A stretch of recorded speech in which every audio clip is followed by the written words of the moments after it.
This is Richard from Gorilla Garden Sheds. We're over in Rayleigh today. We've just finished putting up this 12 foot by 8 foot apex garden shed, and other than the top coat treatment that this shed has had, this is a standard shed for us. This is a 12 foot by 8 foot single door apex.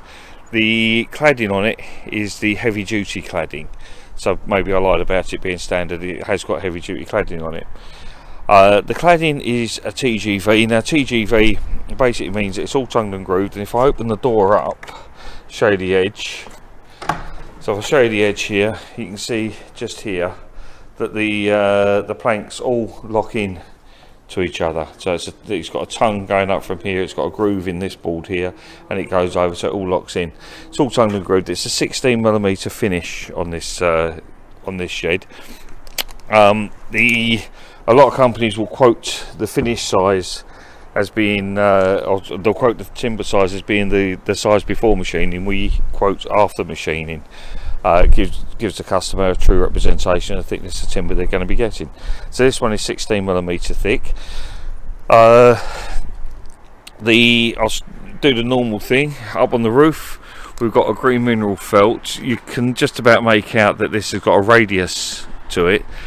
We put a radius on the edge of the roof because it relieves the strain on the felt. It stops the felt from splitting along the edge there. The roofing felt that we use is 2 kilogram per square metre green mineral felt. It's a polyester base. We use polyester base. It's a lot tougher, a lot harder to rip. The door on the shed is 30 inches wide by 5'10" tall. It's got 3 galvanised T-hinges on it. It's got a turn button on it to keep the door shut when it's not locked, and a staple and hasp on it for you to put a padlock through. So your staple and hasp is there, that's your turn button. So the door itself is all ledged and braced. You can see it's quite a heavy duty door on that. It's all ledged and braced, 3 ledges, 2 braces. It's 30 inches wide, it's 5'10" tall. I think I've already done that.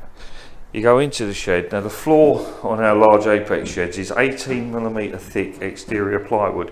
You can stand motorbikes on this floor, it's not going to give out. It's a very, very heavy floor on it, and that's standard whether you have a heavy duty shed or a normal shed. You still get the 18mm floor. The inside of the shed, you can see it's all nice and it's smooth planed. The framework that we use is 2¼ inches in that direction, 63mm, and it's 1 3/4 inches in that direction, which is 38mm. It's C16 graded. That's exactly the same grade of timber that you'd use on the stud work for a timber framed house. Importantly, we put a piece of framework every 2 foot.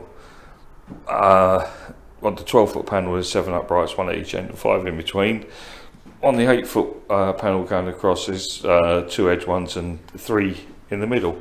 So you've got 1 every 2 foot. Now the reason why that's important is because timber moves between summer and winter, and if the uprights are too far apart, we've seen them up to 4 foot apart on some sheds, then the timber basically can just drift. With our sheds, we keep them 2 foot apart, the timber doesn't drift. The roof on this shed, I'll just tilt that up. Again, it's all tongued and grooved. The roof is only 12mm thick, which is the same as a normal cladding. It's all it needs to be. It keeps the roof light, stops it from sagging in. It doesn't need to be any heavier than that. Now you can see that going from here all the way through to the other end of the roof, there is a 4x2 in there. That 4x2, the 2 halves of the roof are attached onto, and the cladding actually goes up and overlaps it on the outside. So the roofs are fully supported without the need of putting trusses in the shed. So there's no chipboard in our sheds. There you go. I'll get over it in the corner here. Gives you a better view. There you go, that's the inside of it. You've got 4 windows on a 12 by 8, and our windows are glass windows. We don't use perspex, we don't use acrylic, we use proper glass. That is pretty much all there is, David. That is pretty much all there is to tell you. The glass, it's I don't know if you can see properly, but the glass is there and it's all sealed in at the bottom. We use CT1, which is a very high modular sealant, and it's the only sealant that we're aware of that we can use that will actually bond itself to the glass and to the treatment that we use on timber. As I said before, this has been top coat treated, and it's been treated with Barrettines Protect and Nourish. It's a spirit based treatment. It's very heavy in waxes. It gives your shed a very, very good start in life. So there you go, that's a 12 foot by 8 foot apex roof shed. Oh, didn't do the heights very quickly. Oh, let's come inside. Right, internally at the eaves here, you've got there, that's 6 foot at the eaves, minimum height, and that rises in the middle of the apex here to 84 inches, which is 7 foot. That's under the beam, so you've got 7 foot under the beam, you've got 6 foot to the eaves, so it's a good height shed. There you go, that's a heavy duty 12 foot by 8 foot apex roof shed, and that's made by Gorilla Sheds.